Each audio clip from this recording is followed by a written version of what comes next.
You're listening to another great podcast in the MyMac Podcasting Network. It's GeeksPub time. I'm Tim Robertson. He's David Cohen. Hello, David. How are you? Yeah. Husky. Getting over a cold. That's why I wasn't here last week. Well, I was, you were there. You just weren't here on the show. I wasn't on the show either because I just didn't want to do it by myself. Plus, we're doing the bracket and, one... It doesn't really work as a one-shot. No. As a solo piece. I used to play a bracket game when I was a kid. Did I tell you that when we first started? Nope. I would take teams, and it didn't have to be from the same sport. It could be like the Lions from baseball and the New York Yankees from football and New York Yankees from baseball. And I would make a bracket, and I would flip a coin to see who would win. And I would make like hundreds of brackets, and then take all the winners until I got to the ultimate champion. And they were nonsensical stuff too. It could be the Hulk against the Los Angeles Raiders. It made no sense, but I don't know. I enjoyed it. Yeah, I'd give the Hulk that one. Probably. Just saying. Yeah. Well, it depends. Was it when Bo Jackson was playing? Because that might be, he was pretty good. Well, yeah, but it's the Hulk would just smash them all. If he could catch Bo Jackson, he was pretty quick. Yeah, he'd do that big bounding thing. Yeah.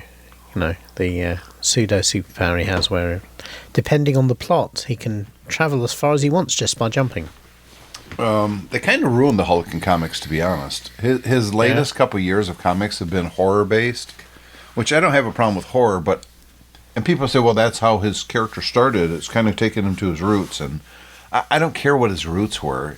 The stories are well written, don't get me wrong, but it doesn't work for me for the Hulk, and it's making me lose interest big time. So, but how does that work to make? I mean, is he kind of moving around the place in a cloak with a mask on? I mean, what? No, it's always some scary character that pops out of nowhere, and he has to fight them, and yeah. Well, that's not really horror, is it? It is by the way. Pretty much every Hulk story. No, it's horror based. If you read a couple, you'd get it. Right. They also made him immortal, so you could pretty much do anything to the Hulk, and he never dies, which is a stupid move for any character, because if he can't die, there's no real threat to him. This is the Superman problem. Well, Superman could die. It's just super hard to kill him. Yeah, well, have they made him magically immortal? Is that how it is? Oh, right, okay. Yeah, that's kind of... They're kind of ruining the character, and it's... I don't know. Anyways, let's move on to... you were talking about RebelMoon. The second movie came out on Netflix. Neither one of them are... We haven't watched it. We will, but neither one of us is very enthused after we destroyed the first one on this show. It came out in much the way that when your dog has eaten something bad, it comes out. Yeah. No one knows it's coming, but when it does, everyone smells it. When it does it, yeah, exactly. It's like, what's that? What is that? Now I've got to go and clean up. I'll watch it just to see the train wreck unfold, but I'm not very confident that it's going to be good. My son has watched it and said it's worse than you can imagine. I don't want to be a Zack Snyder hater. Why not? Everyone else is. Right, he's done some good stuff. Yeah. I think Watchmen was good. 300 was good. And we've talked about that before. If he's using characters that don't pre-exist, I think he does usually a pretty decent job, although RebelMoon is trying to contradict that. But the stuff in DC was just terrible. I think he just needs guardrails. He needs to be able to do his thing, but he needs to have somebody around him to say no. And the problem with RebelMoon in particular is that just shows what happens when he's given free rein to do whatever the hell he wants. Thank God that this did not turn into a Star Wars thing, because that's what it was originally conceived as. Yeah. Anyways, we were talking about that. I read that, this new one is the middle of a trilogy now, which is... No, news. This is not how it was pitched, and this is not how I understood. It was part 1 and part 2.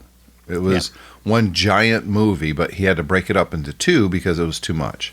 And now it's a middle of 3. And you made the observation what?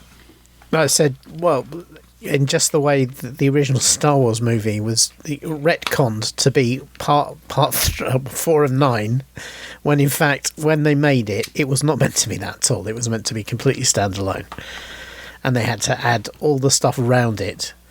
And in I guess in possibly the way that Snyder might do RebelMoon, but who knows?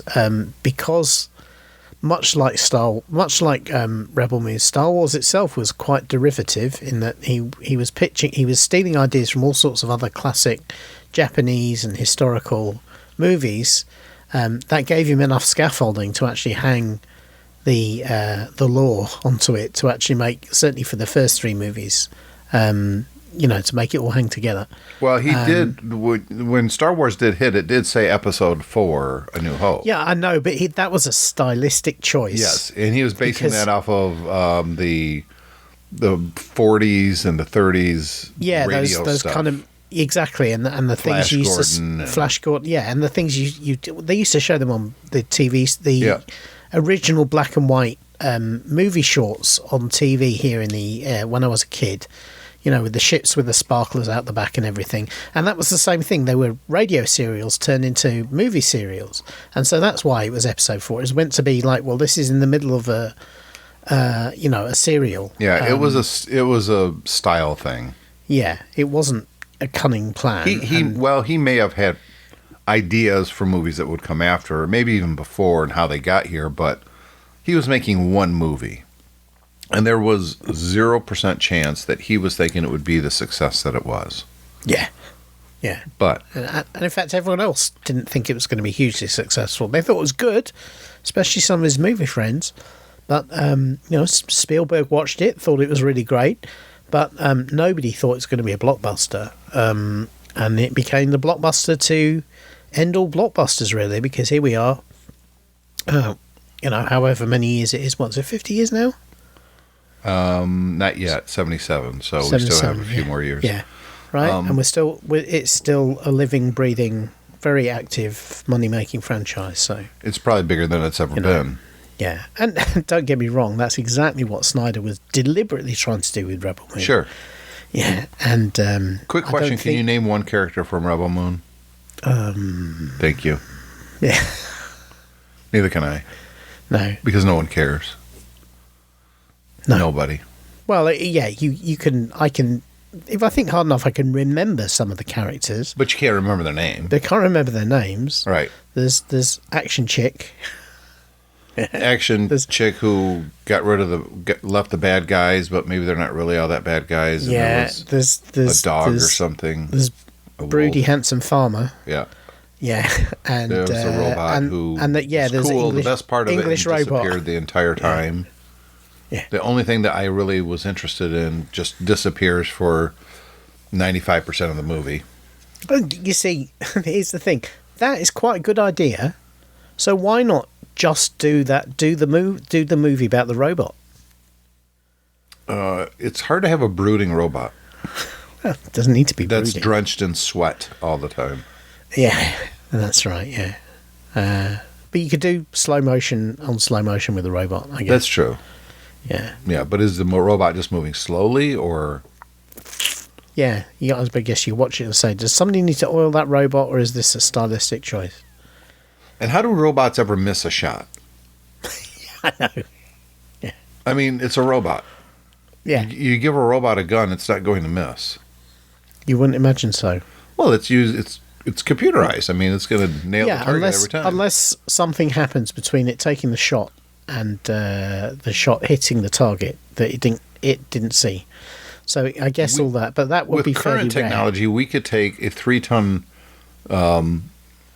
tube, a missile, launch it, Oh, more than that. We can 3,000 miles and nail it within 2 centimeters. We can take we've built robots that are basically flying planes, robot planes that can take off, fly 3,000 miles, hover over a target and wait for something to come up and then shoot it with a missile.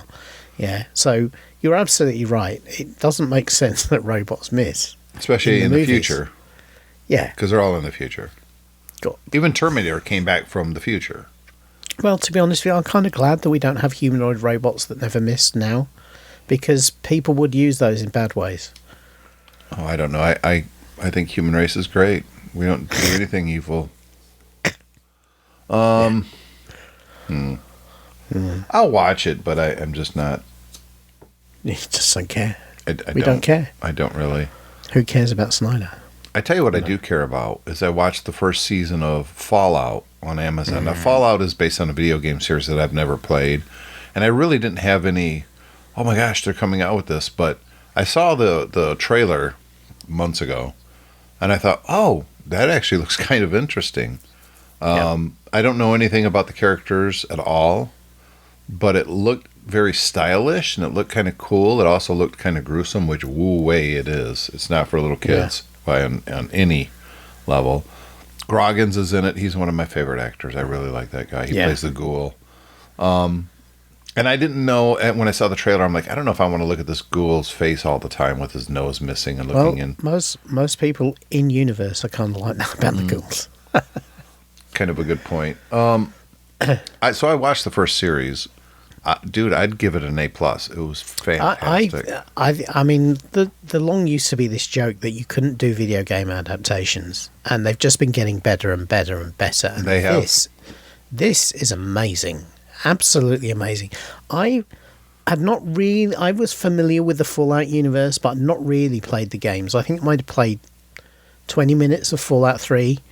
And when you play it, I can see the one of the things that works is the style of the universe is excellent. It's post-apocalyptic after a nuclear war, and there are people who live in vaults underground who survived the war. They're like rich people before the war, so and they this is survived the Earth, nuclear but war. it's not our Earth. Yeah, that's right. This is, well, obviously we've not had a nuclear war, but there are. No, even before the nuclear war. No, I know. Yeah, it's a different timeline. Yeah.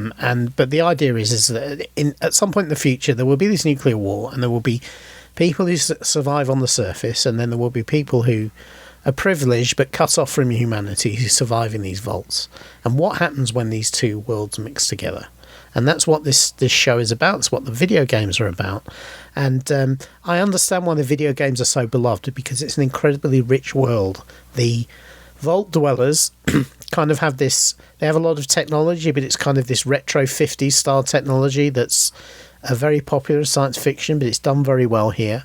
And then, the characters in the wastelands, the surface, are incredibly rich.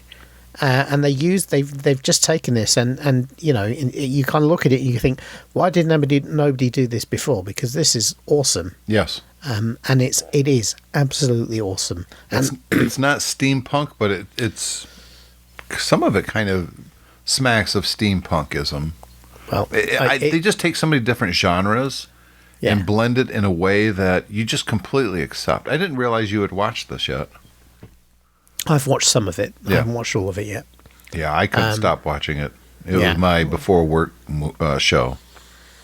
But it is some. It just goes to show that if you tap a vein of really, in the past we've had Doom and stuff like that, and Tomb Raider and things like that, and all of these games are relatively shallow. Yeah, because that's what video games used to be. But Fallout is a franchise of, well, they're up to 4, 5. I don't know. Whatever. I don't play them. Yeah, I think they're up to the 5th game. So it's an incredibly rich universe with a lot of thought and effort and time gone into it, and it's from a company that doesn't make shallow video games. These are role-playing games, and so there is a lot to do in them. There's a lot of stuff in there, and you think about it and you realise, well, obviously those are the best things to adapt into video games. When they ever get around to doing a Grand Theft Auto game, it'll be the same sort of thing. If you riff off the characters that are in the games and some of the things that happen in the games, that'll probably be really enjoyable. But the good thing about Fallout is that it's not just a fan service game. I mean, anybody who has any interest in this type of media will love this show, even if they know nothing about the video game. You could tell that the people behind it really, really put effort into it to make it more than the video game, but it's definitely from the video game. Yeah. But you said GTA, if they ever get around to doing a GTA movie, They can't. Because GTA itself is a riff off of a lot of different movies and TV shows. That's where GTA Vice City is Miami Vice. I mean, it just is. But they, you know full well they will do a movie at some point, and it will riff on the games, even though the games riffed on gangster, gang movies. That's what they'll do. See, that my problem with the GTA series is what do you take? Do you take the city? No, because it could be any city. The city is a secondary player. Do you take the main characters because they're kind of one-dimensional? Do you take the stories themselves that they're telling? Well, the stories are all over the place, and they're just riffing off of classic movies and TV. I mean, because I've seen so many things that's a riff off Boys in the Hood, The Wire, Miami Vice. I mean, The Godfather. They steal from everybody, which is fine when you're talking about an open world video game. But I don't think it works. Other than brand recognition, I just don't see the point in making a movie. Well, the point is money. Always. Well, but they could have done this. GTA is one of the biggest video game franchises in the entire planet. And then a lot of people like you were saying, well, this was going to lend itself well to, movies or a TV show or something like that. I disagree, but it would have already been done if Rockstar would have allowed it. They've already been approached many times. Well, if they're not allowing it, then not obviously it won't happen. But at some point, they will be acquired by somebody, or somebody will come in who thinks it's a good idea, and it will happen. I expect, because only when the current owners finally, retire. Yeah, maybe, but it might be that long. What I find interesting about Fallout in particular is I watched the Halo TV show. Yeah, terrible. It's not great. I still enjoy it because I love the universe, and I just dig the idea of seeing a live action Master Chief, even if most of the time he's wandering around without his helmet and a jumpsuit. Confused about everything. Yeah. They pretty much ruined that character now. The problem is they've deliberately, they're picking very lightly from the lore of the video games, so much so that here we are 2 seasons in and they've barely been to the Halo, and it's in the name of the show, right? But I gave it one episode of the new season 2, and I haven't gone back because I just don't care. It's so boring that I just don't care. I think the actors are trying their best, but it's so poorly written. They've completely destroyed the mystique that Master Chief is. I could care less about any of them. They could all die in a nuclear explosion on the second season, and I could care less. Yeah. And then, of course, Fallout happens because, Well, the difference between the two is literally night and day. I mean, it really is. You talk about a difference in quality. And it just goes to show. I mean, I think if GTA ever happens, it will be more of a Halo type show than it will be from Fallout. Well, that's my fear. That's why. Yeah. Well, they could do something unique with it, but they wouldn't. That's why I think they haven't allowed it. I don't think they've ever seen anything that they were like, yes, this is the spirit of GTA. Well, talking about the spirit, I mean, they did that Super Mario movie with Chris Pratt in. Yeah. And I think a lot of us were very pleasantly surprised by not how good the movie it was of its own, but how it really did capture the spirit of a Mario game. Yeah, but see, that's fairly easy. Yeah. Well, admittedly, you've not got a lot of depth to work with there. No. So you can kind of riff off of that, and I think they did a pretty good job. Yeah, I think that was great. Yeah. That movie is really fun to watch. I don't think it has a lot of replayability. You're not going to watch it multiple times. But when you watch it for the first time, you're like, this is great. And you can enjoy it as an adult and kind of really appreciate, they got that from that game. Hey, that character's there and that looks cool. But it's really made for kids, and I think it does a fantastic job of that. Yep. What's not fantastic is creators going back to stuff that they did before, trying to rekindle a magic that, quite honestly, they destroyed the first time around. And in this case we're talking about Tim Kring. If you remember right, he was a creator behind Heroes, which the first 2 seasons of Heroes was just brilliant. This was at the same time frame that they were doing Lost, and it was and it had a long similar form TV. Yeah, it had a similar shtick. There was a lot of mysteries. A lot of mystery. You wanted the answers to, and you weren't getting. And the longer that show went on, it got worse and worse and worse until when they finally killed it, you were like, I don't care anymore. They completely destroyed the whole thing. And then a few years later, they rebooted it, and nobody cared about the reboot either. Yeah, and now they're rebooting it again. Yeah. I mean, you talk about trying to recapture the magic. One of the things about Heroes when it came out is people weren't doing superhero TV back then. Not TV, no. This was superhero TV, and the difference was it wasn't just one superhero, it was full of superheroes. And none of them knew they were superheroes. And it was very interesting to see, you've got what happens if a psychopath becomes a superhero? That was the first time we'd seen that on TV, and the guy who played Spock, who went on to become Spock, Zachary Quinto, is a great actor, and he just owned that role. I mean, he was scary. He was, yeah. And they ruined that character as they went on. Well, they ruined all of them because they basically didn't know where to go with them, and the problem was that they felt the need to answer the questions that they posed, and every time you answer the question, the show gets worse. Yeah. And so what they would do is they'll answer the question. The big thing of the first season was save the cheerleader, save the world, and the cheerleader is somebody who's like Wolverine. She's effectively self-healing. She's invulnerable, right? And yet she's going to get killed, right? So immediately you start thinking, how's this going to work and all of that. Chop off her head. There was a whole thing with other characters who, you can't find out what their powers are, and they're in conflict and all the thing. It was great. Yep. Yeah, but the problem is, as soon as you get to the end of the first season, and all of a sudden you realise save the cheerleader, save the world just opened up a new question. People go, oh. Yeah. And they kind of carried it through to the second season, and then towards the second season it just went down because it started to be consumed by its own lore. And it became like a soap opera. Yes. Every single character. I always say this about soap operas is the problem with a soap opera. You have a fixed number of characters, so the fixed characters need to go through the same cycle. They need to fall out with each other, and they need to try and kill each other, and they need to sleep with each other. And when you've only got a show with 15, 20 characters in, the longer it goes on, the more you have to mix that up so that all of them are doing all of that to everybody. Well, and eventually Heroes kept also introducing new characters as time went on, and the characters you wanted to watch, you weren't seeing.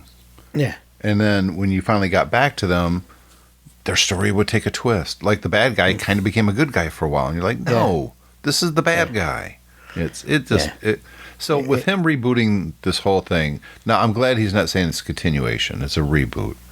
So at least they're going to start from scratch. But do you think, as the original creator, and we don't know that what it became was what he wanted, or it was, I think this was an ABC production, that it was the people, hey, this is a hit, we got to keep this going, and do you think it's going to be any good, or is this a thumbs up or a thumbs down reboot? I give it a thumbs down. I don't think we need this.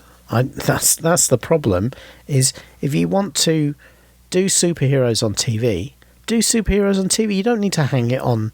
The story actually says that even though it's a reboot, it's set years after the original. Yeah, so it's not a reboot then. So it's not a reboot. Continuation. A reboot would need to be, let's do exactly the same stuff in a new universe, and do a different take on it. And I don't think they're going to do that. So the point is, it's being developed. Nobody's actually commissioned this, so I suspect it's going to go nowhere. I don't know. With all the streaming services, somebody will pick it up. You reckon?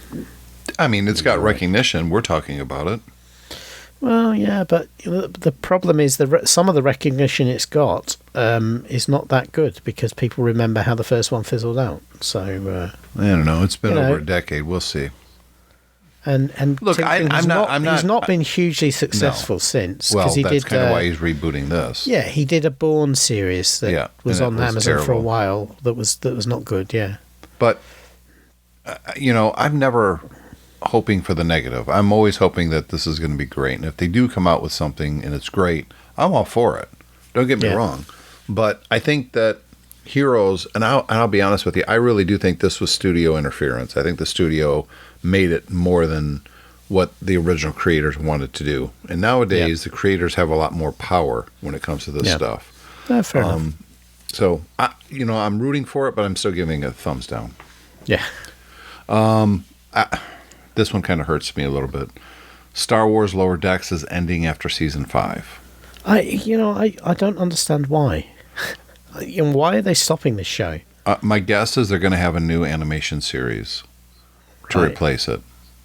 But because Paramount's all in with the Star Trek stuff. Yeah, but if you have something that's successful and works, then all you're doing is you're taking a risk by scrapping it and trying to do something new. Yes and no. I am firmly of the opinion that if the creators behind it are like, you know what, we've got one more season of this and then we want to do something different, then do that. Don't just turn it over to someone else who just starts cranking out terrible stuff. As long as that's the reason why, then I'm for it. We'll never know, probably, but my guess is the creators wanted to move on to something else. Well, maybe, but my slight discomfort with all of this is that recently it looks like they're not really sure what to do with the Star Trek franchise. They're kind of wallowing, they're kind of drowning in their own success because they don't seem to. I mean, this last season of Discovery, which I haven't watched yet. All right. Well, I've watched the first few episodes, and it's so much better than all of the seasons they've done before because they finally dropped everything that they brought with them, and it's now purely a Star Trek show in the future. Oh, that's good. And it's great because it's a Star Trek show in the future. There's still all the Star Trek shows in the future. No, I'm talking about disconnected from the rest of the Star Trek universe.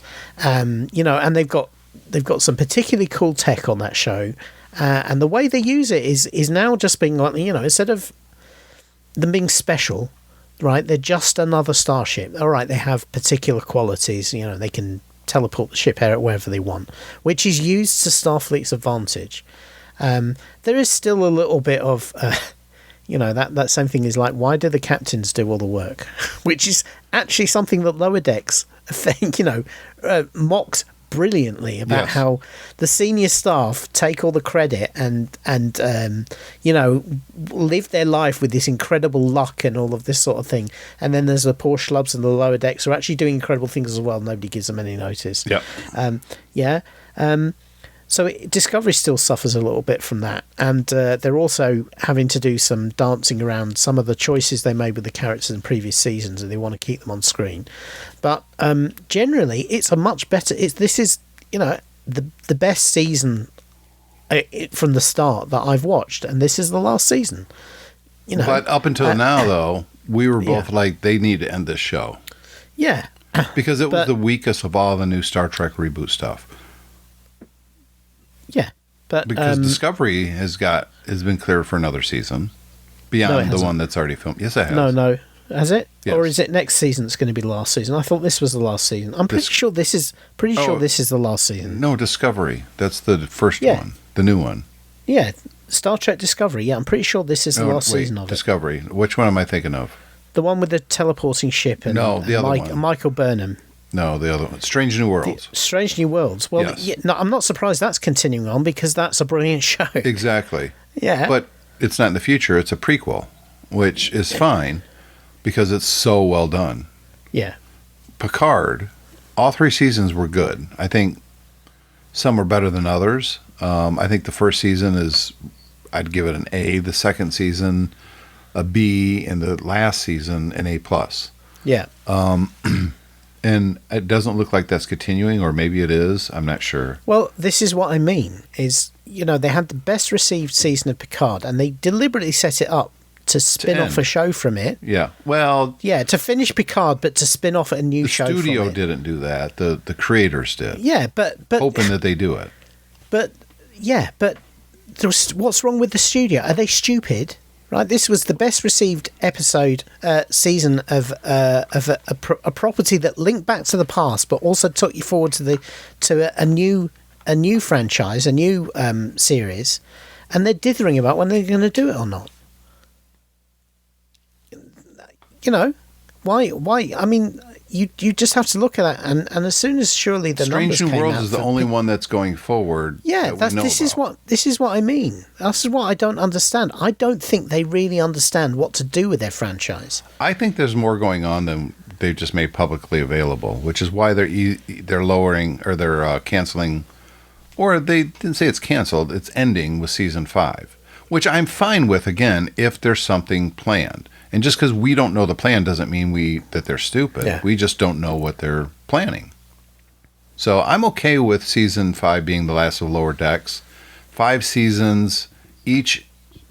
I've enjoyed every single episode of it. Every single one. It's been great. They took these characters and put them in live action with the voice acting, which was amazing. I love that episode so much. I watched it twice. It's just, you could not have done a better job. Really. Yeah. And you say Strange New Worlds or Discovery it's the best it's ever been this year. So now I kind of want to watch it. Yep. So I don't know. You say they don't know what they're doing. Maybe they know exactly what they're doing. They're getting rid of the stuff on purpose to replace it with something better. Let's give them let's give them credit for something that might happen. Well, they're running a very tight ship because we're not hearing anything about what they're replacing it with. Well, thank goodness, because I'm tired of all the leaks and stuff all the time. Oh, well, then we'd have nothing to talk about. Yeah, well, there's plenty of stuff to talk about. Like season 2 of PeaceMaker. Now, you thought this was already in the can and coming soon. Again, I'm surprised it's not. I know. Well, it's because it's James Gunn that did it. And he kind of took over DC, and he had a lot of work to do. And he's only directing a few of the episodes of the new season, which is fine, as long as they get a director in there that really knows what he's doing. But it's still being run by James Gunn, who's running the entire studio. What I don't understand is, how is there a season 2 for a universe that they've basically killed? Oh, that is a good point. So is it I don't understand. Yeah. Well, maybe PeaceMaker remains the only remnant of the old DC universe. Maybe they'll just reboot it. Maybe they'll just have him fall. They still don't know what the hell they're doing at DC. I swear to God. Look, I saw the preview, the trailer for the new Joker movie. Mm-hmm. Could not care less. No, not even a little bit. I watched it. I was really excited to see it, and then I saw it, and I'm like, yeah. Again, that's the sort of Joker is the sort of movie I think trying to continue it on that one is stupid, a bit of a fool's errand, because you're trying to recapture the lightning in the bottle. Yeah, and just right now we're going to have Harley Quinn played by Lady Gaga. It sounds like stunt casting to me. Not to diss the woman, she's a great actress. Obviously, she won an Oscar, but it's it opened again. Talking about heroes with the questions, it opens up the questions that you didn't have in the first movie. Right, the first movie, we didn't know whether it was really the Batman Joker or not.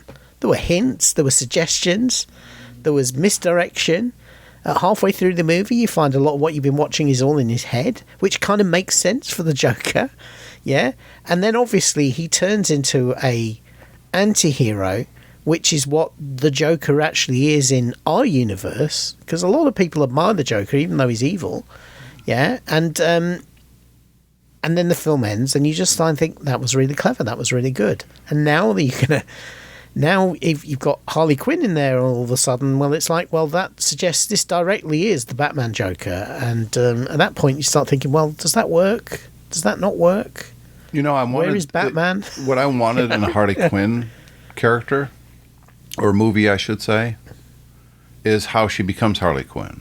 They've never told that in the movies. Mm. And it's, they did it in the Batman animated series because that's where the character originally came from. Mm-hmm. She was never a comic book character. Yeah, I remember. And she was Joker's doctor.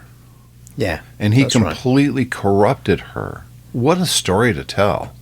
Well, maybe And they that's could what do they're that going for in this one. with Robbie. She could totally do that movie. Yeah. And now it's ugly Lady Gaga. I'm sorry, she's ugly. And the other thing as well is the Harley Quinn character already has a fantastic platform, which is the cartoon show they do, which is brilliant. Absolutely brilliant. And, you know, it kind of takes a comedic turn on Harley Quinn that actually works really well. Yep. And again, so you kind of... that's one of the problems that I think that they've had with the DC universe is there's all these different stripes of these same characters. And that's what I'm saying. Confusing for Marvel people. would never do this. No. You got to stay true to the character. Yeah. But then again, we wouldn't have the brilliant Harley Quinn on HBO Max. Yeah. We wouldn't have got this Joker set in the 70s. We wouldn't have got a rebooted Batman 20 times. I mean... we don't know what we want. Let's face it.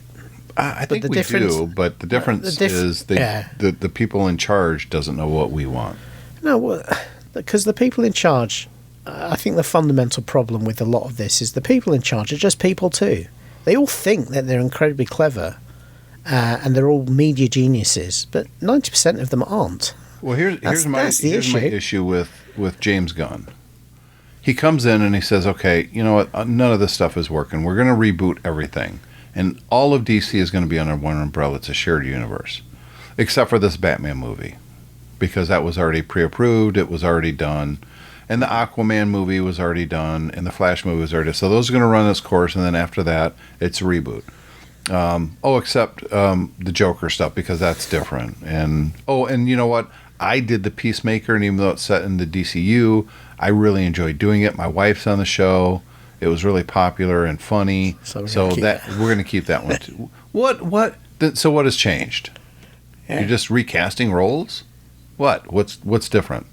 Because now it's still a mess. I think the only thing they appear to have materially done is got rid of Zack Snyder. That's all they seem to have done. Yes, that's all they did. And Ezra Miller finally. Yeah.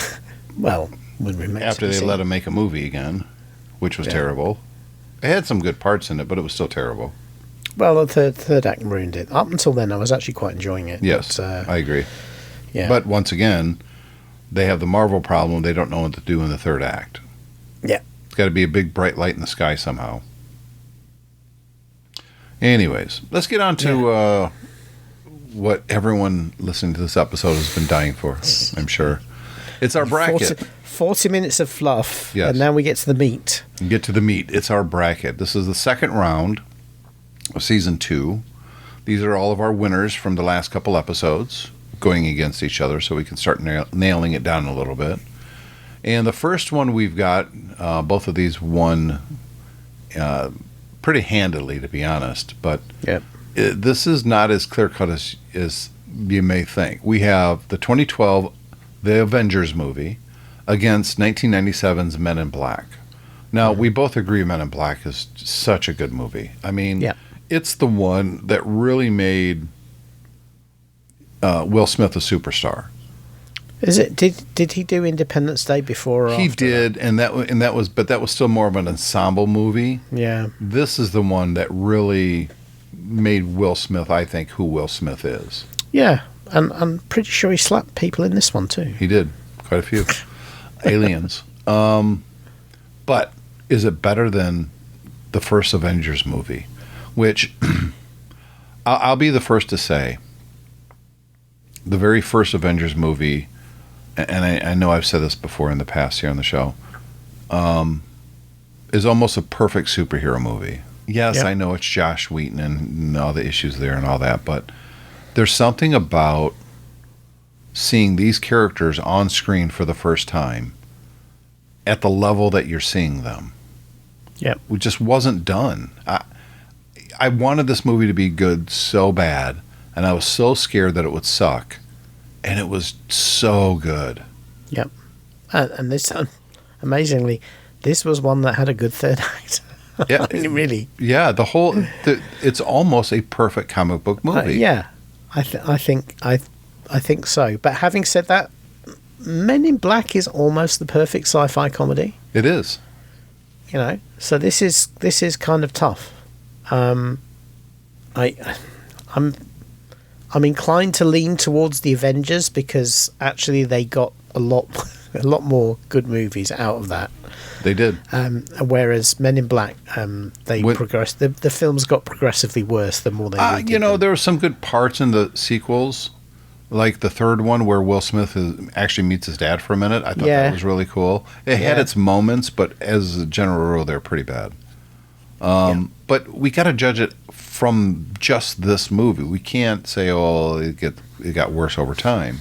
Well, if we're doing that, what I would say is, I just said that the Avengers has a good third act. Have you ever seen an ensemble movie that really focuses accurately and fairly on every single character, as well as the Avengers? I can't think of one. No, because most of them would pick one or two hero characters, and it would be about them. Well, like the X-Men, as an example, really is Wolverine. Yeah. Everybody else is a secondary character. Whereas even the guy with the arrows, you know, I mean, they even made jokes about it in the next one.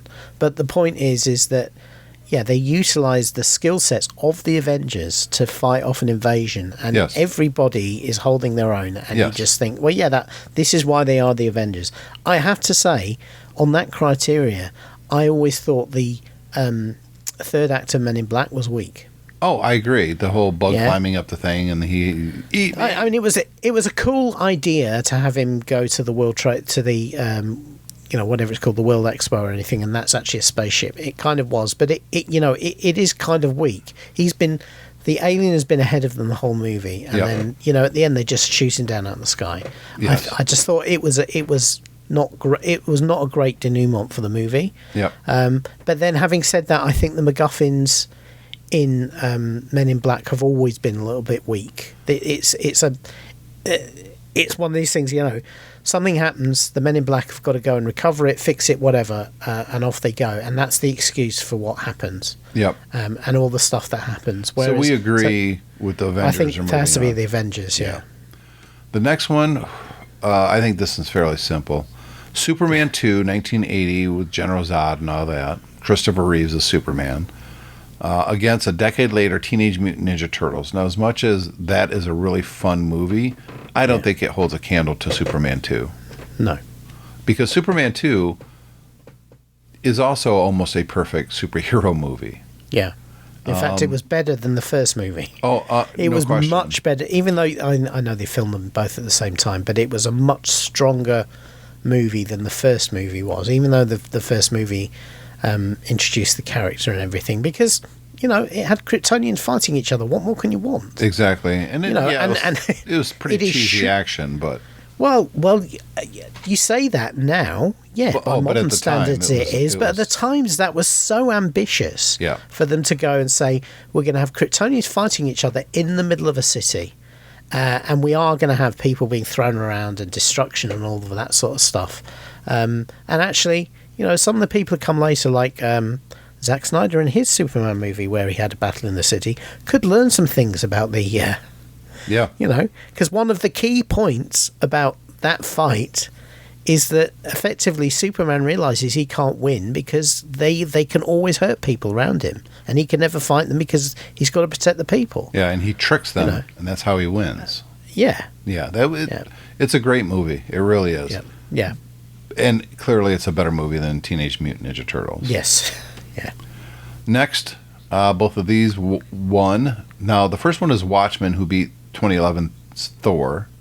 And we have the new Spider-Man, the 2002 Tobey Maguire Spider-Man. Which easily beat Green Lantern. These are both really good movies. I could see either one of these winning, to be honest.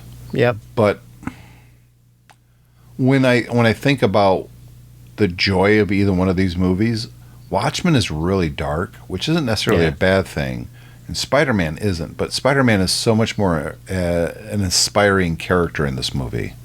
Yeah. And how do you beat Tobey Maguire's Spider-Man? I don't know if you can. I mean, Tom Holland's Spider-Man is better, but I don't know, man. I think Spider-Man's a better movie than Watchmen. Watchmen is kind of more epic in scope because of the material. Yeah. Probably one of the best top 5 comic books ever written is Watchmen. Yeah, yeah. And Spider-Man's not in the top 10 on any story. No, but in terms of superhero movies, I don't think most people would rate Watchmen as a top 5 superhero movie, and I think they would rate Spider-Man as in the top 5 potentially. Yeah, but this is you and me talking. No, but I'm saying that, you know, when I think about, I mean, it's the turn it on and watch it at night test. I probably would not wade through Watchmen again. No, it's a little weighty. Yeah, whereas I would absolutely, and have done, watch Spider-Man again. In fact, any of the... maybe not the third one, but the first 2 Tobey Maguire Spider-Man movies. Isn't Green Goblin kind of lame, though? Well, he is, but I always thought the character in the comics was a little bit lame, to be honest. Yeah. He got better over time, but... In fact, they gave... I thought in the first one they gave the Green Goblin a suitable amount of danger. Neurosis? yeah, obviously, but that's part of what makes him dangerous is the fact that he is completely crazy. Yes. Yeah, and you can't trust him on anything because he's mad, and you know he is, and the stuff he, unlike in the comics, right, when he used to throw those goblin bombs around. You just kind of thought, oh yeah, you know, they were seriously scary in the movie. That's true. And the blades on and all of this sort of thing, you know. And the second one, I remember Spider-Man even says to himself, he shows to himself, I hate these things. Or maybe that was the third one. Anyway, third one. Yeah. I thought, I think, I'm thinking Spider-Man, and I'm thinking that their Green Goblin actually, to call him lame is not fair. And he'll throw a bomb in your face. Maybe it's just the suit. The suit was just... Yeah, well, it had that kind of had that, you know, pseudo-metal rubber thing that they were doing. If they would have done Green Goblin like they did and of course that didn't exist at the time, but like they did in the Ultimate comic line where he transforms into it, more like a Hulk, that was a scary-ass Green Goblin. That was the one that I would like to have seen, but you've got to remember at the time. Yes. You know, this was when superhero movies, bizarrely enough, were still trying to be grounded in some sort of pseudo-reality. Yeah. Which is why, you know, in this movie, Peter Parker, he for some reason he gets bitten by a spider, and he can project webs from his wrists on his own without having technology. You know, which was always a little bit odd. Oh, they even call that out in... yeah, I know. They call that out in the Tom Holland one, yeah. But which I thought was great that they mentioned that. Yeah, I can understand why they wanted Green Goblin to be a man in a military suit rather than, you know... it would be interesting to see a real army flying on those... That would be kind of cool looking. It'd be cool looking, except for the fact people would be falling off all the time. Surfing is hard. Well, it'd be magnetic boots. Yeah. So Spider-Man moves ahead. The last... this one's not easy for me. Mystery Men from 1999, which we were both raving about because we both loved this movie. It beat Hellboy. Against 2008's Wanted, which beat 300. I really like Wanted. I do too. It's one of those movies that if it's on, I watch, and it just reminds me of how good it is. A fish out of water... You know, you're learning about this whole thing through this one guy. I think the acting is just really good. I think that the mystery behind, is she good, is she bad, Angelina Jolie's character in here, and she looks fantastic in it. I mean, who wouldn't fall in love with that woman? It's so good. I rewatched Mystery Men after our last episode, and it's good. It doesn't hold up all that great. You don't think? No, I just watched it, and I enjoyed it. And those things I forgot about, I was like, oh yeah, I forgot about that. That's fun and cute. I don't think it's a better movie than Wanted. I really don't. I would say, I'm kind of... now, to be fair, I haven't watched either of them recently, but I would say that in terms of memorability, I think people who've seen Mystery Men remember it more than people who've seen Wanted. Yeah. Even though Wanted is incredibly cool, I mean, one of the things that really works for it, it's very cool, very stylish, as well as great performances and a good story. I think people remember Mystery Men because it was funny, and they remember bits of it, but people do also remember the bending the bullets thing. I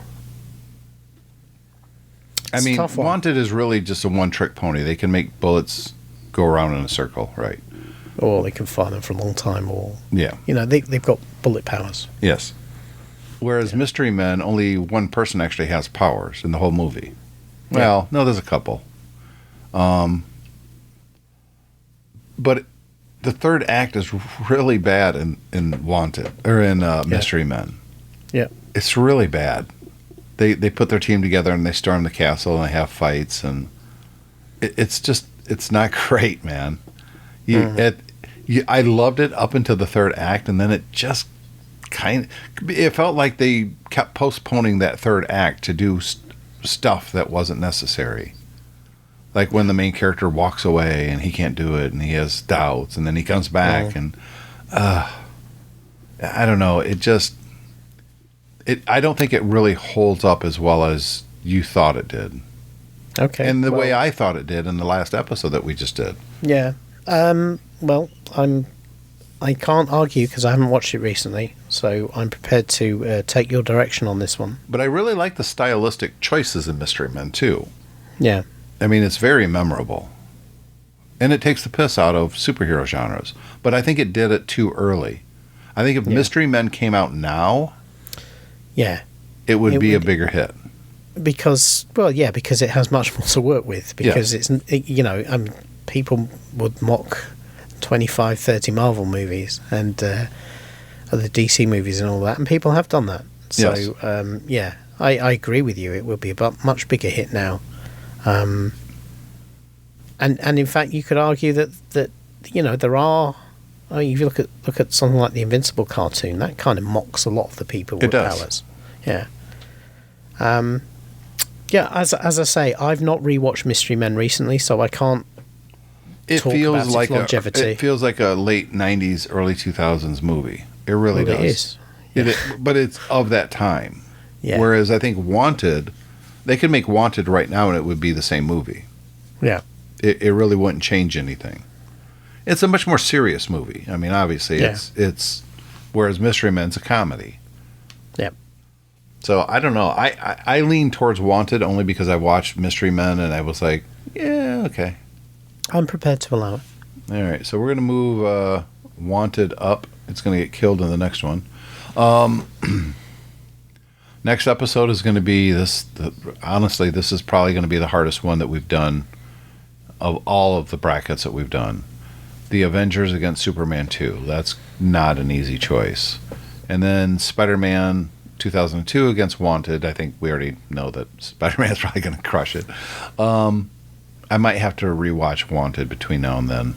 Yeah. I don't need to rewatch Spider-Man. I've seen it so many times. Yeah. That I know everything about that movie. So I'm going to rewatch Wanted and see if it holds a candle to Spider-Man. But I got a feeling that it's not.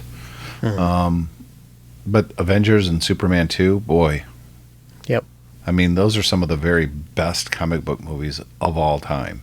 How do you pick a winner? Well, we're going to do that on the next episode.